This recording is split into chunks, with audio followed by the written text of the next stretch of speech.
Hey, little buddy, wanna ride? Bro, I'm really about to get your pickle chin that boy. Hey, go that collard green hair that boy. Oh, hit that boy. Yeah, whatever.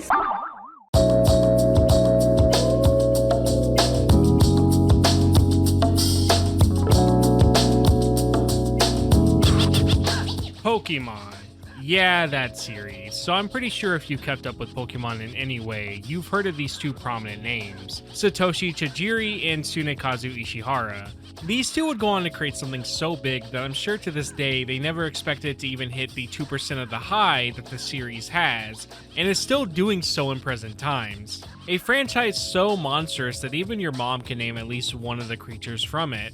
But the real question is, how did this all start? Well, you clicked on the right video, as I decided to challenge myself to play through all of the mainline titles and experience each entry to see if I still have that same enjoyment for these even as a jaded depressed adult, while following the tagline set for the early years of catching them all, as I want to have a full living dex by the end of my journey, which means every form of Unknown, Deoxys, and each pre, middle, and final evolution of all the Pokemans. Now, I've always planned to talk about this franchise at some point, but the thought of fully committing to it felt so overwhelming, as I really couldn't settle on a specific way I wanted to go at this, with my first idea being to tackle each adventure with my friend through every game, but that's a bit hard to do when we're both busy adults, with it now shifting to me tackling everything by myself. Even as I research this and really see how big this is going to truly be just for the first episode alone, to say I'm still feeling this fear of if I can actually do this franchise justice would be an understatement. Luckily, I feel my skills of creating videos have gotten to a point where I can come at this with the quality and love this series truly needs, while giving you a reason to watch this over anyone else's hour-long deep dive. So without further ado, I think it's time to start our journey into the world of Pokemon, as we take a look at part 1 of the history of Game Freak and the development of Pokemon Red and Blue. Welcome to my full Pokemon series challenge.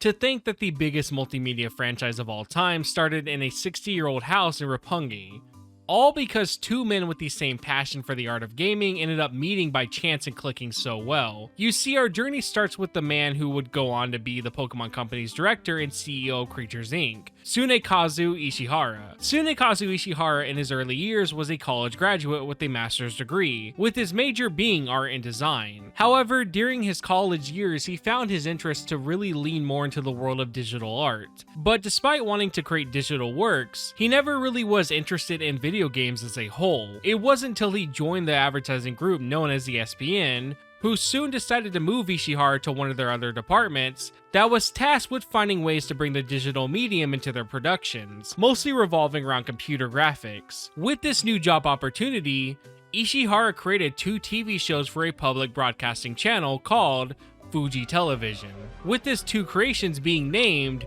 TV's TV and Shigesato Itoi's TV Game Museum, which, yes, you heard that right. The guy who made Earthbound and the cool Nintendo 64 fishing title had his own show where they dwelled into gaming and the media as a whole. The other broadcast is about 100 TVs, with each one showing a unique experience, as it can range from shots of nature, flashes of color and trippy vaporwave style imagery, street security cameras, to even games from overseas, allowing Japanese viewers to get experiences of titles not found in Japan. With not only Ishihara being involved in this, so were Toshio Iwai and Masaya Masura, with him doing the background music for the different segments, which you probably have heard of him as he's a co-creator for the OST of the Parappa series in Jammer Lammy, with him also working on the Vib Ribbon original track, so I'm curious how many of you just lost your mind hearing that. After watching a good amount of these different TVs, it really brought back memories of a similar show G4 would play, where it broadcasted random video game trailers to you in a weird compilation style, called Cinematech.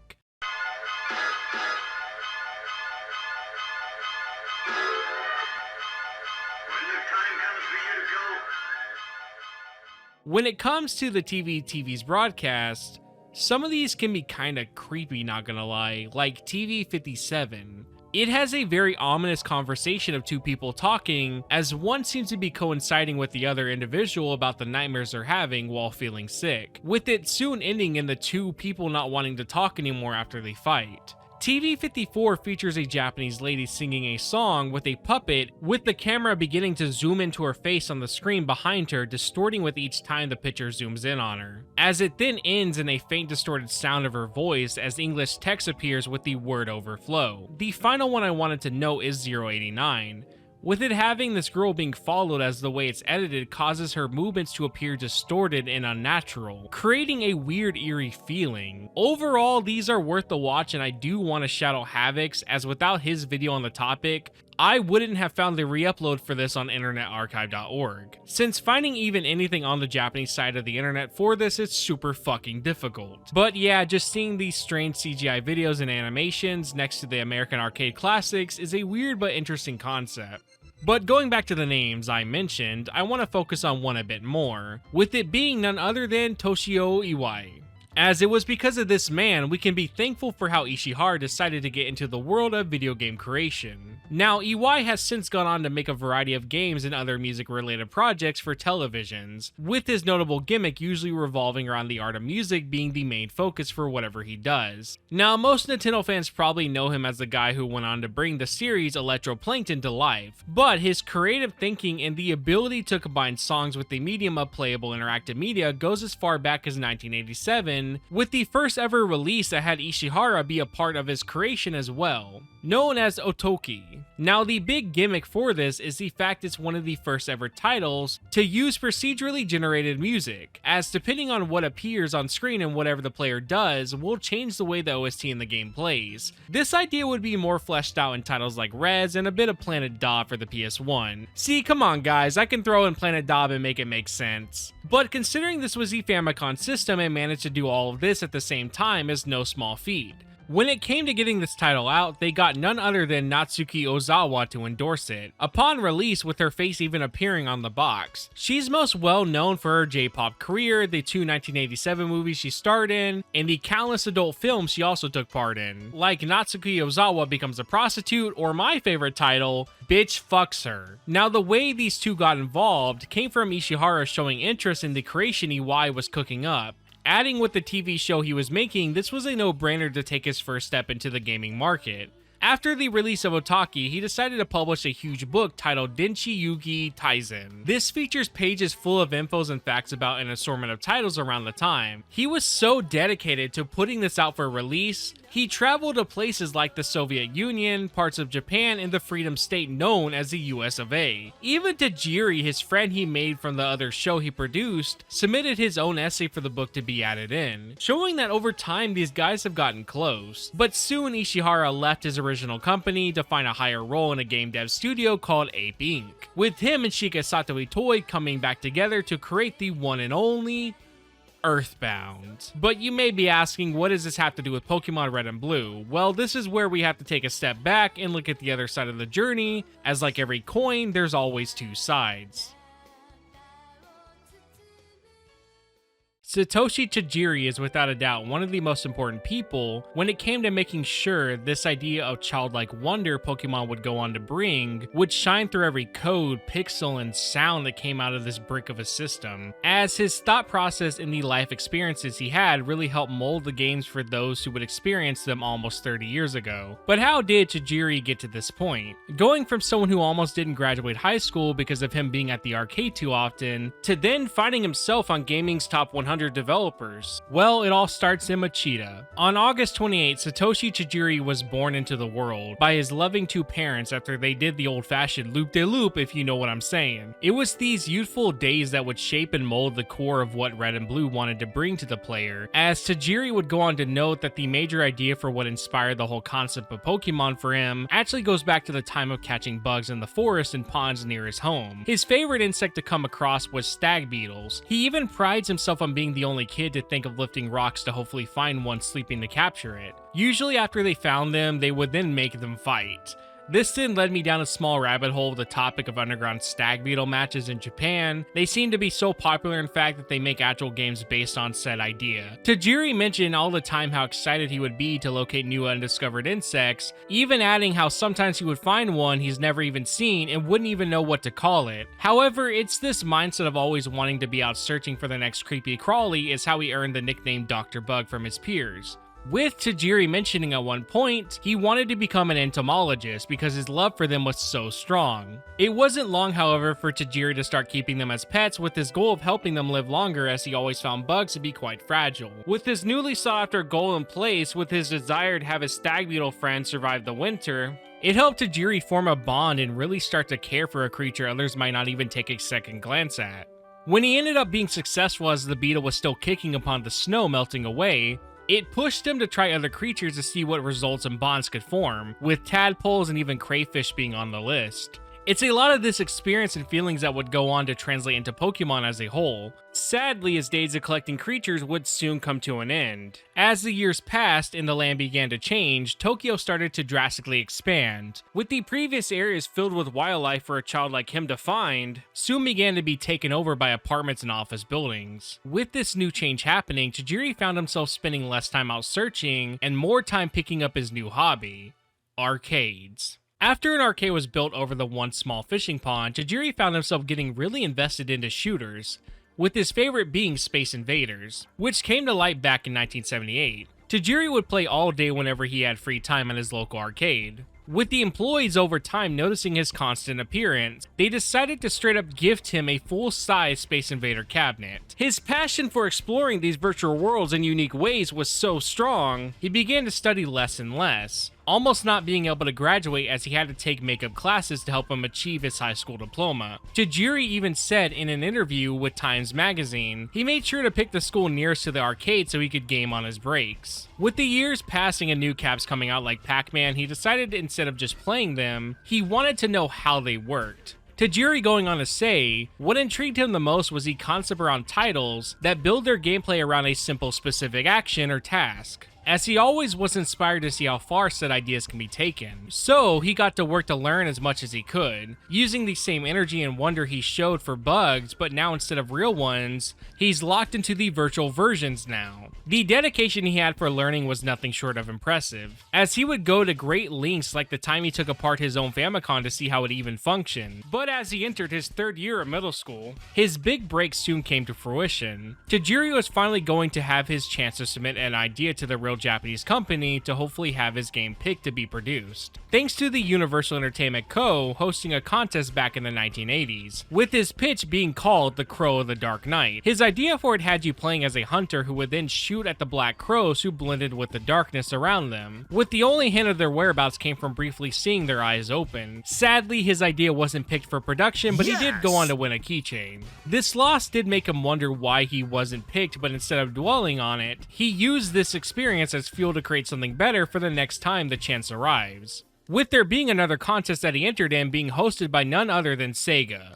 Tajiri ended up studying the arcade games he loved playing to see what made them so special, what clicked to make them worldwide hits overnight, with his findings showing that these titles take a simple concept and run with it. Pac-Man Eats, Dig Dug Digs, America Has a Fucking Fentanyl Crisis, you get my point. If he was going to have a winning pitch, he needed to follow that mindset for creating, with him pitching the project Spring Stranger. A month later, he won and ended up getting to meet the idea staff at Sega's HQ, while landing a job with them to be part of their external idea team. With his first real taste of game designing under his belt, he found himself wanting to not only predict and create the next big hit, but share that love to the world around him. As he saw, the issue with a lot of gamers is that they only play what's popular and flock away as soon as another big hit gets released.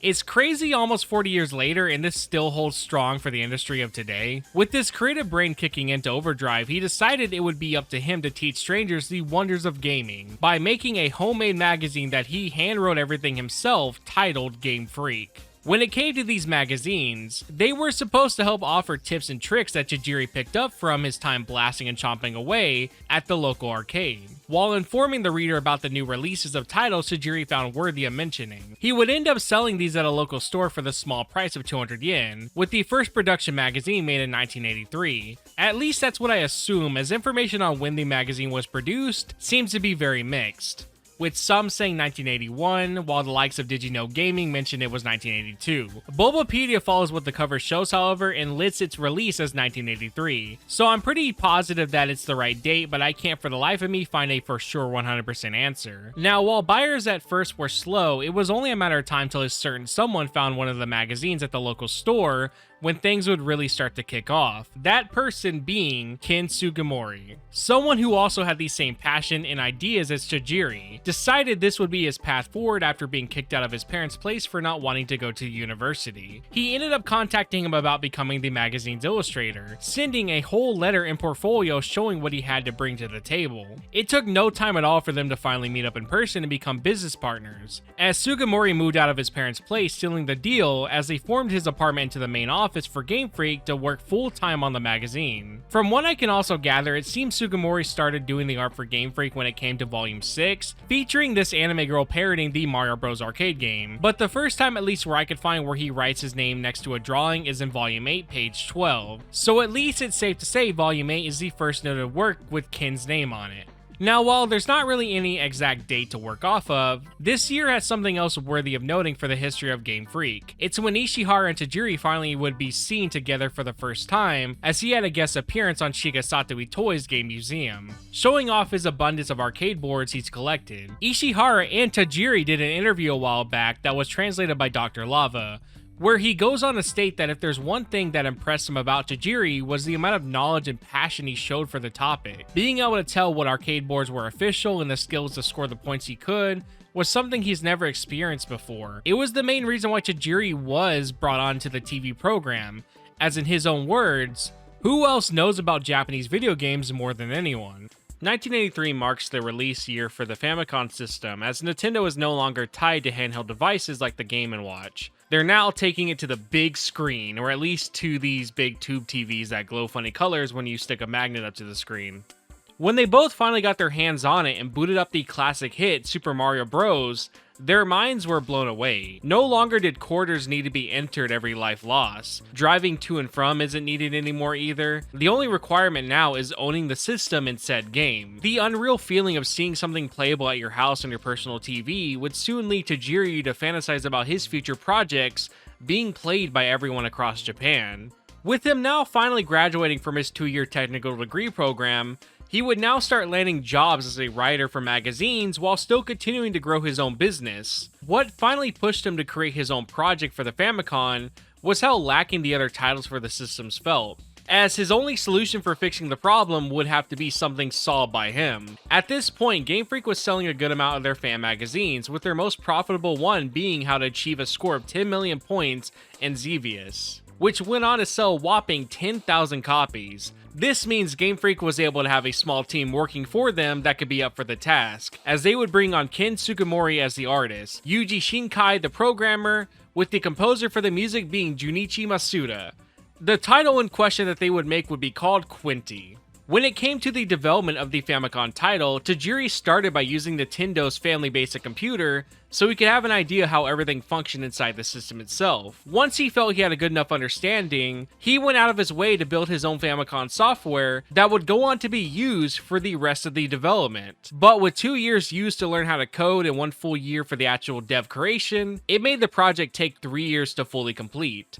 With only one last step to do before being able to even talk with a corporation, Game Freak finally was able to change their business from a freelance writing team to a fully recognized game dev studio, still sharing the same name as the magazines to help keep their roots still intact. With the final step of the journey taken care of, they were ready to push Quinty out to a publisher, with Namco being the first on the list. Thanks to his love for Xevious, he felt they would be the perfect ones to push this out around Japan. Namco accepted and ended up selling a whopping 67,938 units, but Game Freak didn't want to just stop there. They wanted to push this outside of Japan to the Western markets. So he went to the West Coast with a rent car and began going from place to place, looking for someone who would greenlight the release for us hardcore Americans to enjoy. Most would turn his proposal down, citing the theming wasn't hardcore enough, till one company saw it differently. And thank God, because I can now say this next statement and it actually makes sense in context. Hudson Soft, the people behind the hit game Planet Dob on the PS1, said let's do it. The only requirement was the name needed to be changed to Mendel Palace, and the box art was made to appeal more to an American edgy kid of that time period. Here in the States, the title went on to sell around 60,000 copies, making the grand estimated total of sales for both regions being 127,938. But I also found in the book written by Tajiri, it states that they actually sold 200,000 alone in Japan, so I actually have no idea what the total number of sales actually is. To see a first release do as well as it did for such a small team really showed you if they wanted the bag, they easily could make it happen. Because of this, it wouldn't be long till Tajiri finally came up with the biggest project of the team's life. 1990, the idea for Pocket Monsters was born. ねえねえ、私のポケットモンスターと勝負しない？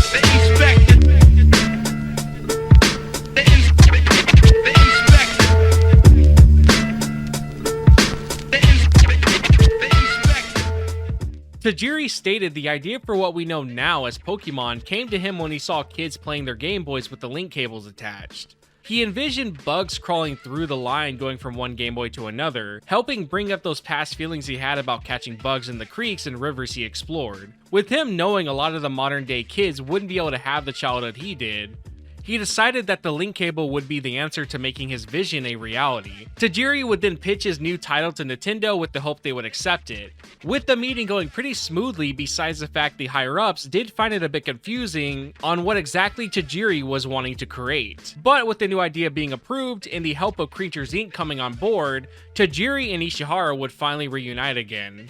Pokemon went on to have a pretty long development cycle, especially for a Game Boy game of all things, with it being 6 years.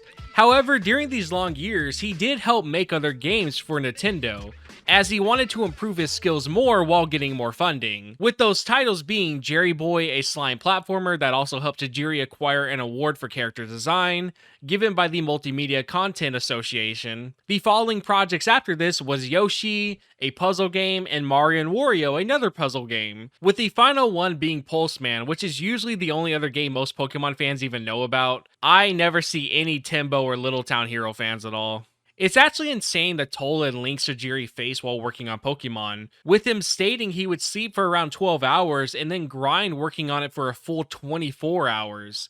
With this weird work-life balance, he said it helped inspire new ideas for new additions he wouldn't have normally imagined, with this being his normal life for the last 3 years of Red and Blue's creation. Nintendo knew, though, that Tajiri and Ishihara would need some extra help if they ever wanted to finish this project, with them requesting none other than Miyamoto. Tajiri found Miyamoto to be a huge role model for him, to the point that the player character and rival are references to him and Miyamoto themselves.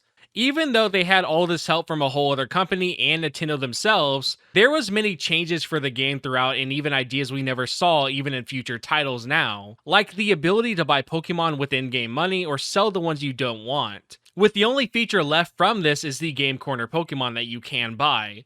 You could also end up losing your own buddies if you lost a fight. The only reason why this was removed is because the idea of losing something you put time and effort into was a bit frustrating to Tajiri. Pokemon as well, despite being known as an RPG with gameplay that hasn't really seen much of a huge shakeup to the likes of Legends ZA, it wasn't always going to be the main focus, as they really just wanted the games to be more about trading with friends and companionship. With the biggest moment Tajiri mentioned why he wanted the trading to be a part of the final release, goes back to when he saw Sugimori playing Dragon Quest and had two really rare equipments called the Mad Caps, with Tajiri saying how he played for what felt like weeks and couldn't get one to spawn, with him wishing Sugimori could just trade him the extra one. It's because of his annoyance for this is why we can really be grateful we have the ability to trade Pokemon with our friends. Now, one thing Pokemon is well known for is how each mainline title was released with two versions of the games, Red, Green, Ruby, Sapphire, etc.